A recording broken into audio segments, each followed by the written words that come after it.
한지순 할머니가 낡은 꽃무늬 블라우스 옷매무새를 다듬으며 거울 앞에 섰습니다.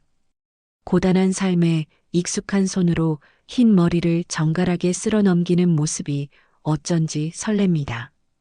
78 나이에도 중학교 동창 모임은 언제나 특별한 날이었죠. 지순 할머니는 오랜 친구들을 만날 생각에 가슴이 두근거리며 미소를 지었습니다. 오늘은 백화점에서 점심 먹는다고 했으니 깨끗이 차려입어야겠구만. 평생 농사일만 하며 시골에서 살다가 아들 준호가 사업에 성공한 후 서울로 올라와 함께 살게 된 지순에게도 이런 외출은 여전히 소소한 축제 같은 느낌이었습니다. 낡았지만 정성스레 다림질한 옷을 입고 손수 만든 헝겊 가방을 어깨에 맨 지수는 현관으로 향했습니다. 가방 안에는 친구들에게 나눠줄 시골 친척이 보내준 밤이 소중히 담겨 있었죠. 어머니, 오늘 모임이시죠? 제가 모셔다 드릴까요? 아침 식사를 준비하던 며느리 미숙이 물었습니다. 아니야, 택시 타면 돼. 너도 바쁠 텐데 뭐. 지수는 손사래를 치며 미소 지었습니다. 아직도 자식들에게 부담 주기 싫어하는 마음이 컸습니다. 서울에 와서 살아도 여전히 독립적인 성격은 변함없었죠. 백화점 앞에 도착하자 이미 기다리고 있던 친구들이 지순을 발견하고 반갑게 손을 흔들었습니다. 지순아, 여기야, 여기. 5명의 할머니들이 백화점 입구에서 서로를 껴안으며 반가움을 나눴습니다. 모두 70이 훌쩍 넘은 나이였지만 서로를 부르는 목소리에는 15소녀의 생기가 가득했어요. 지수는 친구들 사이에서 가장 활달한 성격으로 이내 이야기로 분위기를 띄웠죠. 영자야, 네 아직도 그 파마머리 하고 있네. 50년 전이나 지금이나 똑같다니까. 모두가 깔깔 웃음을 터뜨렸습니다. 백화점 식당가로 향하는 에스컬레이터에 오르며 지수는 화려한 매장들을 호기심 어린 눈으로 둘러봤습니다. 겉모습은 수수한 시골 할머니 같았지만 그 눈빛엔 여전히 세상에 대한 호기심이 가득했죠. 점심 식사는 오랜만에 만난 친구들과의 즐거운 시간이었습니다.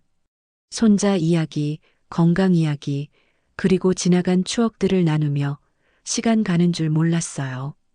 우리 식사 끝났으면 위층 명품관도 구경해 볼까?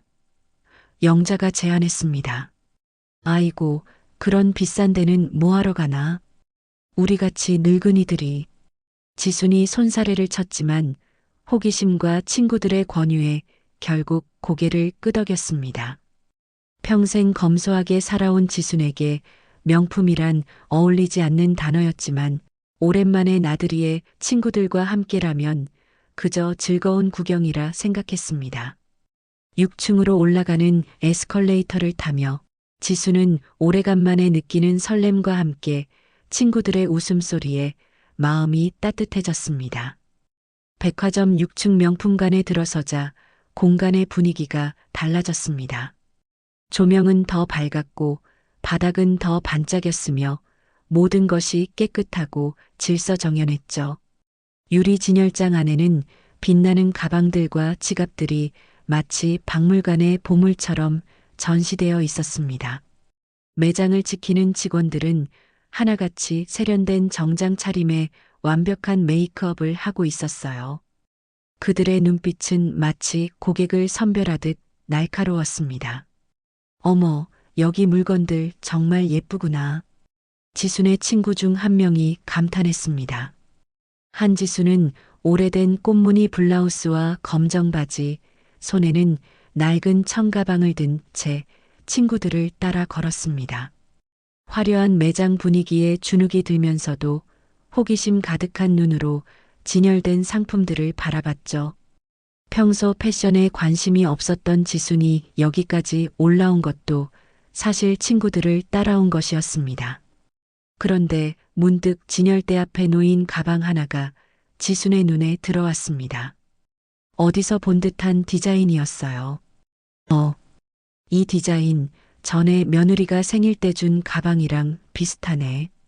지수는 발걸음을 멈추고 진열대 위에 놓인 가죽 크로스백을 유심히 살펴봤습니다. 오래전 생일날 며느리가 카드 한 장과 함께 선물해준 그 가방과 닮은 디자인이었죠. 문득 궁금해진 지수는 작은 가격표를 살짝 들춰봅니다. 노안으로 잘 보이지 않아 가격표에 얼굴을 가까이 들이댔습니다. 바로 그 순간 날카로운 힐소리와 함께 점원 한 명이 다가왔습니다. 유지연이라는 이름표를 단 28살 정도로 보이는 젊은 여성이었죠. 차가운 표정으로 지순을 내려다보았습니다. 손님 죄송한데요. 이런 제품은 손으로 만지시면 안 돼요. 흠집이라도 나면 책임 문제가 생길 수 있어서요. 지수는 당황해서 두 손을 들고 물러났습니다. 마치 무언가 잘못을 저지른 아이처럼 말이죠. 아이고, 난 그냥 구경만. 가격이 궁금해서. 지순의 말에 유지연은 미소 하나 없이 대꾸했습니다. 이런 제품은 구경하려는 분들이 아니라 실제 구매 의사가 있는 고객님들께 보여드리는 거예요. 직원 안내 없이 진열된 제품을 만지시는 건 좀 곤란합니다. 그 말에 지순의 얼굴이 붉어졌습니다. 주변에 있던 친구들도 어색하게 시선을 피했어요. 어느새 다른 직원들도 슬쩍 다가와 그들 주변을 은근히 에워싸듯 서성이고 있었습니다. 지수는 자존심이 상하면서도 되레 자신이 뭘 잘못했나 싶어 작게 고개를 숙였어요. 죄송하구만요. 늙은이가 뭔가 실수했나 보구만. 유지연은 여전히 무표정한 얼굴로 말했습니다. 괜찮습니다. 다음엔 지하 푸드코너 쪽이 더 어울리실지도 몰라요. 제대로 들은 건지 의심될 정도로 심한 말에 지수는 귀가 화끈해지고 입술을 꾹 다문 채 한 발짝 한 발짝 뒷걸음질 쳤습니다. 함께 온 친구 중 하나가 지순의 팔을 조용히 붙잡고 끌듯 데리고 나갔습니다. 지순아, 우리 내려가자. 사람도 많고 복잡하네. 지수는 아무 말 없이 고개만 끄덕이며 따라 나섰죠. 한쪽 눈가는 약간 붉어져 있었습니다. 백화점 유리문을 빠져나가는 지순의 등이 한없이 작아 보였어요. 뒤편에서 직원들은 대놓고 수군거렸습니다. 요즘은 진짜 아무나 명품관에 들어오네. 사실 처음에 경비팀에 말할까 했어요. 백화점을 나온 지순의 얼굴은 창백했습니다. 택시 안에서도 친구들의 위로에도 그저 희미한 미소만 지을 뿐 말수가 확연히 줄었죠. 친구들은 안타까운 마음에 지순의 손을 꼭 잡아주었습니다. 괜찮아, 지순아. 그냥 젊은 애가 실례한 거야. 너무 마음 쓰지 마. 하지만 지순의 마음속에는 이미 깊은 상처가 새겨져 있었어요. 평생 검소하게 살아왔지만 그것은 지순의 선택이었고 누군가에게 어울리지 않는 사람으로 취급받을 이유는 아니었습니다. 70여 년을 살아오며 겪었던 온갖 어려움도 묵묵히 견뎌냈던 지순이었지만 오늘의 모욕은 너무나 달랐습니다. 집에 태워다 줄까? 친구 영자가 물었습니다. 아니야, 내가 알아서 갈게. 너희들도 고생이니 그만 헤어지자. 지수는 억지로 웃으며 친구들과 헤어졌습니다. 집으로 향하는 택시 안에서 지수는 창밖으로 흐르는 풍경을 멍하니 바라보았습니다. 수십 년간 자식들 뒷바라지하며 농사짓고 남편 병간호하며 힘들게 살아온 자신의 인생이 주마등처럼 스쳐 지나갔어요. 그 모든 세월을 지나왔는데 오늘은 단지 낡은 옷을 입었다는 이유만으로 사람 대접을 받지 못했다는 사실이 가슴 깊이 아팠습니다. 해질 무렵 지수는 서울 강남의 고급 아파트 단지에 도착했어요. 아들 강준호가 성공한 후 함께 살게 된 집이었습니다. 현관문을 열자마자 있었던 일을 말하고 싶다는 생각이 들었지만 이내 마음을 고쳐먹었습니다. 굳이 가족들에게 걱정을 끼치고 싶지 않았죠. 어머니, 오셨어요? 동창회 재밌게 다녀오셨어요? 며느리 정미숙이 부엌에서 나오며 반갑게 물었습니다. 저녁 준비를 하고 있었던 모양이었죠. 그럼 오랜만에 친구들 만나니 좋더라고. 지수는 억지로 미소를 지으며 평소와 다름없이 대답했습니다. 하지만 눈치 빠른 며느리는 시어머니의 표정이 평소와 다름을 금세 알아챘어요. 어머니, 뭐 기분 안 좋으신 일 있었어요? 오늘 동창회 다녀오신 거 아닌가요? 그냥 별일 아니야. 지수는 머뭇거리다 이내 자기 방으로 들어갔습니다. 오늘 일을 굳이 말하고 싶지 않았죠. 자식들에게 짐이 되는 것만큼은 원치 않았으니까요. 방문을 닫고 혼자 앉은 지수는 오늘 명품관에서 있었던 일을 떠올리며 깊은 한숨을 내쉬었습니다. 저녁 식사 시간, 지수는 평소보다 밥을 적게 먹었어요. 손자 민수가 학교에서 있었던 재미있는 일을 이야기해도 평소처럼 크게 웃지 못했죠. 식탁에서도 대화에 끼지 않고 조용히 있었습니다. 어머니, 정말 괜찮으세요? 얼굴색이 안 좋아 보여요. 며느리가 다시 한번 물었지만 지수는 그저 미소만 지었습니다. 그냥 오늘 좀 피곤해서 그러나 보다. 일찍 자면 괜찮아질 거야. 식사를 마친 후 지수는 서둘러 자기 방으로 돌아갔어요. 방문을 닫고 침대에 누운 지순의 눈에서 조용히 눈물이 흘러내렸습니다. 오랜만에 친구들과의 즐거운 시간이 이렇게 쓰라린 기억으로 남게 될 줄은 몰랐죠. 내가 뭐 그리 잘못했다고. 지수는 마음속으로 중얼거리며 이불을 머리까지 덮었습니다. 오늘 밤 그녀의 방에는 오직 깊은 한숨 소리만 가득했습니다. 며칠이 흘렀지만 지수는 여전히 그날의 기억에서 벗어나지 못했습니다. 평소처럼 밝게 웃으려 노력했지만 가족들은 어머니의 달라진 모습을 눈치챘죠. 특히 며느리 미숙은 시어머니가 매일 아침 베란다에 화분들을 가꾸던 활기찬 모습이 사라진 것을 보며 걱정이 깊어졌습니다. 그러던 어느 날 오후 미숙의 대학 동창 하나가 전화를 걸어왔어요. 우연히 그날 백화점에 있었던 그 친구는 지순과 친구들이 명품관을 나오는 모습을 보았다고 했습니다. 미숙아, 내 시어머니 맞지? 지난주에 백화점에서 봤어. 친구들이랑 오셨더라고. 근데 명품관에서 직원들이 너무 심하게 대하는 것 같아서 마음이 안 좋더라. 미숙은 놀라 전화기를 꽉 쥐었습니다. 무슨 일이 있었던 거야? 시어머니가 그냥 가방을 보고 있었는데 직원이 와서는 마치 가방을 훔치려던 사람처럼 취급했어. 돈도 없으면서 구경은 왜 하냐는 식으로 말하는 게 복도에서도 다 들릴 정도였어. 그리고 지하 푸드코트나 가보라는 말까지 했다니까. 정말 너무했어. 미숙은 전화를 끊고 한동안 자리에 앉아 있었습니다. 시어머니가 왜 그렇게 기운 없이 지냈는지 이제야 이해가 됐죠. 그날 저녁 미숙은 퇴근한 남편 강준호에게 이 사실을 알렸습니다. 여보, 어머니 일에 대해 말해야 할 것 같아요. 거실 소파에 앉은 미숙은 낮은 목소리로 남편에게 들은 이야기를 전했습니다. 평소 온화한 표정을 지닌 강준호의 얼굴이 이야기를 들을수록 굳어졌어요. 그래서 어머니가 요즘 그러셨군. 처음엔 침착하게 듣던 강준호의 눈빛이 점점 날카로워졌습니다. 50 중반의 나이에도 여전히 단단한 체격과 카리스마 있는 외모를 지닌 그는 벌떡 일어나 창가로 걸어갔어요. 어머니가 직접 말씀하시지 않은 걸 보면 우리에게 걱정 끼치기 싫으신 거죠.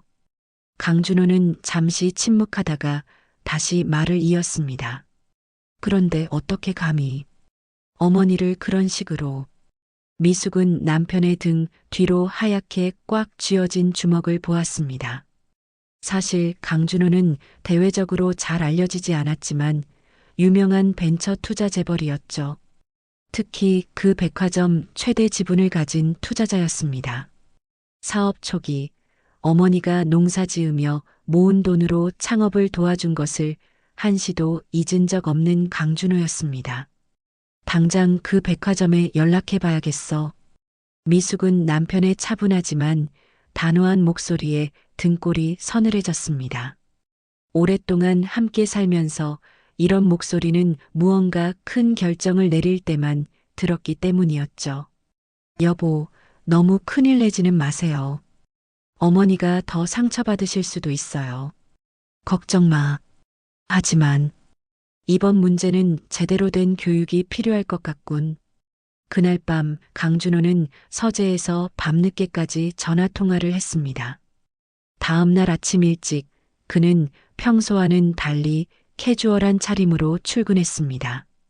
평소와 다른 것은 또 하나 그의 눈빛이 이전보다 훨씬 더 단호하고 날카로워졌다는 점이었죠. 회의가 있어서 오늘 늦을 수 있어. 어머니 잘 부탁해요. 미숙은 남편이 무슨 일을 계획하는지 알 수 없었지만 직감적으로 평범한 하루가 되지 않을 것임을 느꼈습니다. 아침 10시 백화점은 막 문을 연 참이었습니다. 강준호는 평범한 옷차림으로 백화점에 들어섰죠. 캐주얼한 니트와 면바지, 평소 외출할 때 즐겨 신는 운동화를 신은 모습이었습니다. 사람들은 그저 평범한 50대 남성이 쇼핑하러 온 것으로 생각했습니다. 하지만 그의 눈빛에는 단단한 결의가 서려 있었어요.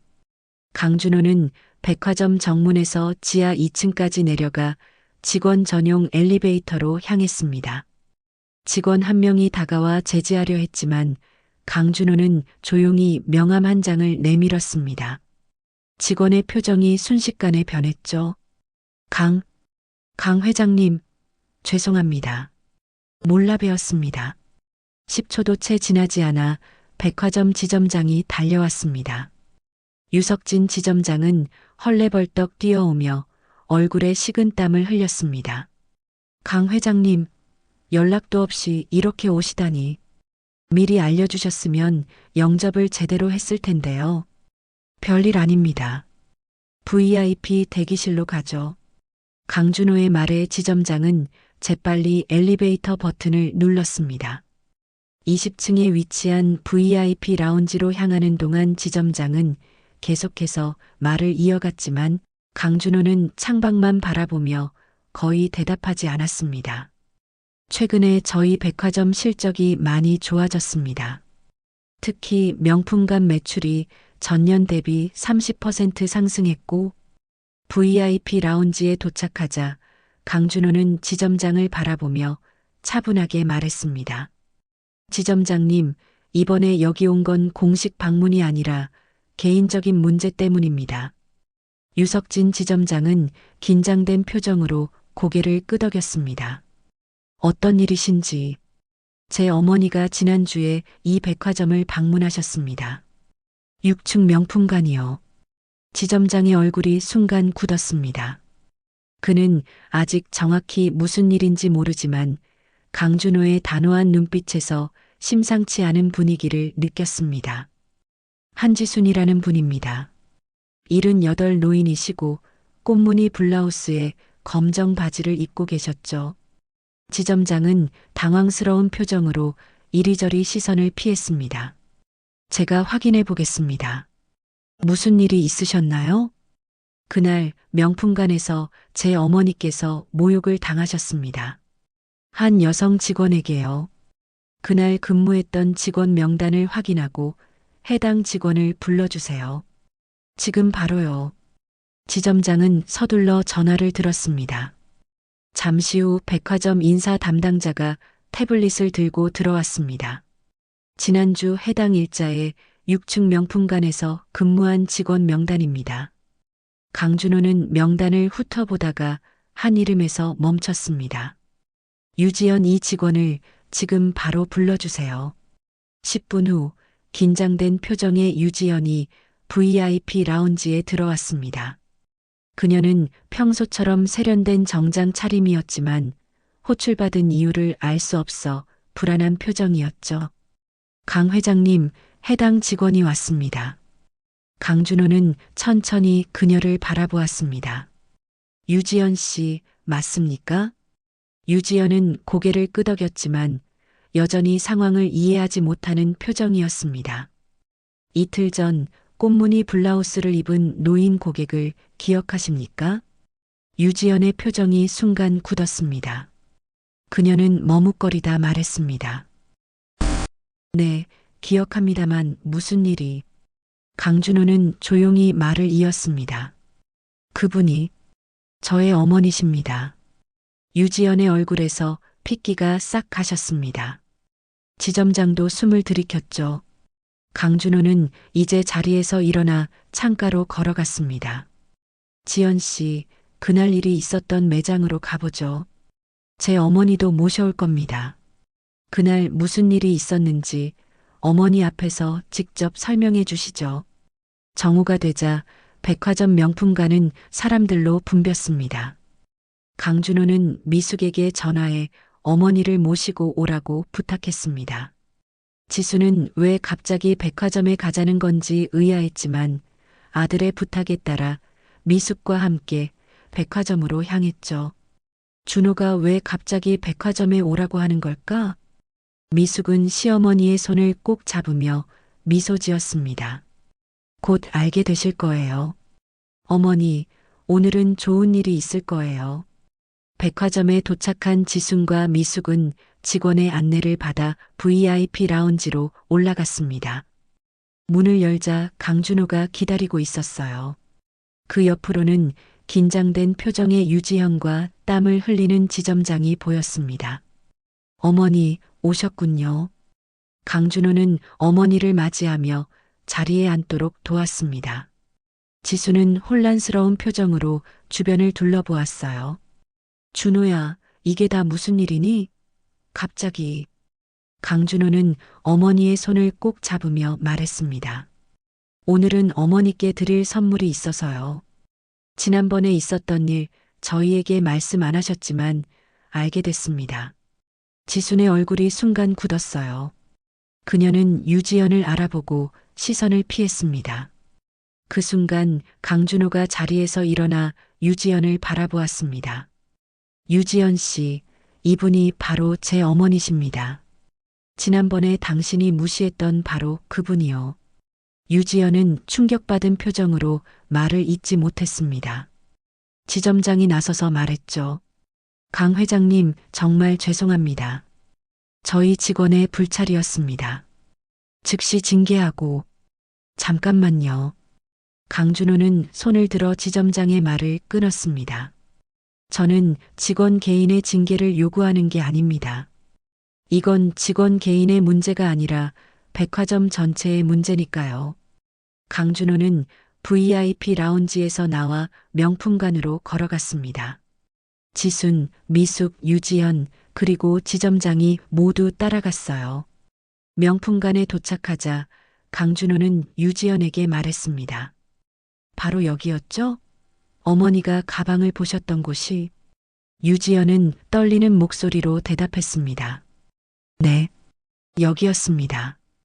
백화점 명품관 한복판에 선 강준호는 주변을 둘러보았습니다. 많은 고객들이 그들을 호기심 어린 눈으로 바라보고 있었죠. 이분이 바로 제 어머니입니다. 78배 나이에도 여전히 검소하게 사시는 분이죠. 하지만 이 백화점에서는 외모로 사람을 판단하고 고객을 모욕하는 일이 있었습니다. 지수는 당황한 표정으로 아들의 팔을 잡았습니다. 준호야, 그만해. 괜찮아. 하지만 강준호는 단호했습니다. 어머니, 괜찮지 않습니다. 외모로 사람을 판단하고 고객을 모욕한 직원이 접객을 할 자격이 있습니까? 사람을 무시하는 브랜드 따위 설 자리가 없습니다. 1시간 후 브랜드 본사 담당자까지 불려왔습니다. 본사 담당자는 공식 사과문을 준비했고 강준호는 더 나아가 해당 브랜드 입점, 철회 요청과 계약 위반 위자료 청구까지 요구했습니다. 이 문제는 단순한 사과로 끝날 일이 아닙니다. 이 백화점이 진정으로 고객을 존중한다면 외모나 옷차림이 아닌 사람 자체를 대하는 방식에 대해 전면적인 재교육이 필요합니다. 그날 오후 백화점 전체가 발칵 뒤집혔습니다.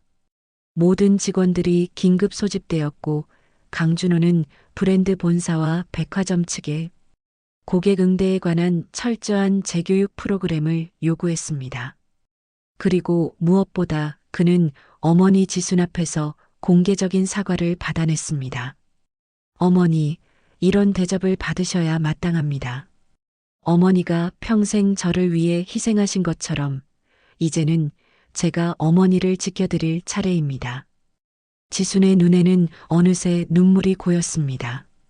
평생 참고 살아온 그녀에게 오늘은 특별한 날이었습니다. 이해했습니다. 한 달이 지났습니다. 그 사건 이후 백화점은 완전히 달라졌어요. 전 직원 대상 고객 서비스 재교육이 실시되었고 백화점 곳곳에는 겉모습으로 고객을 평가하지 말 것이란 문구가 부착되었습니다. 강준호의 요구로 명품관 입구에는 특별히 크게 모든 고객은 존중받을 권리가 있습니다라는 문구까지 새겨졌죠. 유지연은 백화점에서 퇴사했습니다. 해고된 것은 아니었지만 스스로 그만두겠다고 했다고 합니다. 마지막으로 그녀는 강준호에게 직접 찾아와 진심 어린 사과를 했다고 하네요.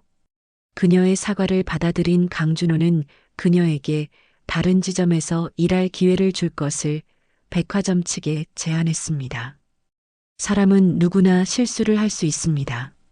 중요한 건 그 실수를 인정하고 배우는 자세죠. 강준호의 이 말은 백화점 서비스 교육 과정에서 핵심 문구로 채택되었습니다.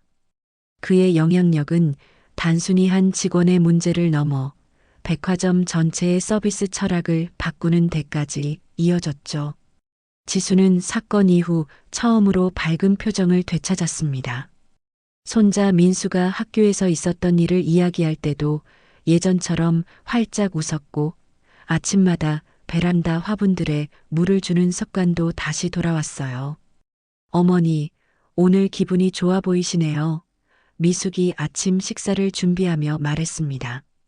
그래, 오늘은 날씨도 좋고 내 친구들이랑 또 만나기로 했어. 그래요? 어디서 만나시기로 하셨어요? 지수는 잠시 망설이다 말했습니다. 저번에 갔던 그 백화점에서 친구들이 다시 가자고 하더라고. 미숙은 놀란 표정으로 지순을 바라보았습니다. 괜찮으세요? 그 기억이. 괜찮아. 이젠 그 기억도 웃으면서 생각할 수 있어. 그리고 준호가 어떻게 해결했는지 친구들에게 보여주고 싶기도 하고. 백화점에 도착한 지순과 친구들은 이전과는 완전히 다른 대우를 받았습니다. 직원들은 모두 정중하게 인사했고 특히 명품관에서는 더욱 친절한 서비스를 제공했어요. 한 직원은 지순에게 다가와 조심스럽게 물었습니다. 혹시 원하시는 브랜드가 있으신가요? 제가 안내해 드릴게요. 지순은 이런 태도의 변화에 살짝 당황했지만 이내 미소를 지었습니다. 그냥 구경만 할게요. 네, 편하게 구경하세요. 도움이 필요하시면 언제든지 말씀해 주세요.